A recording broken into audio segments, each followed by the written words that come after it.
Институциите треба да бидат многу повеќе на терен, треба непристрасно, ефикасно да вршат својата работа, за сето тоа требаат пари, требаат човечки капацитети. Многу е незгодно во нашиот контекст да се збори за човечки капацитети во државни институции, затоа што имаме апсолутна превработеност на администрацијата, меѓутоа ако ќе видите колку нема балансираност помеѓу вработените во институциите, ја тоа го искусив од прва рака, ќе видите дека е нормално одреден дел од институциите да потврдуваат што на ниво на квалитет, што на ниво на рокови, што и на ниво на квалитет и на рокови. Значи тоа е првата работа која што треба да се направи за да се охрабрат граѓаните да поднесуваат представки околу начините. Навистина имате многу начини на поднесување на представки и сето тоа е направено за да има што поголема пристапност. Може да се поднесе на мејл на комисијата, може да се поднесе на електронска форма на комисијата, буквално може да дојдете во комисијата и усно да кажете што ви се случило, можете да пишете писмено, буквално како што би објасниле на пријател што ви се случило, комисијата ќе постапи.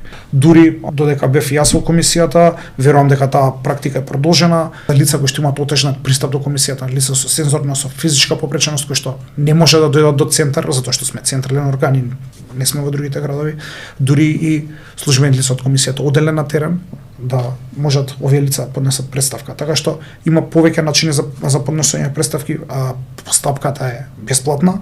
Се уште е релативно брза, за нешто повеќе од 2 месеци од законски предвидениот рок ќе добиете мислење и мислам дека немате што да изгубите кога поднесувате представка пред комисијата, напротив можете само да добиете.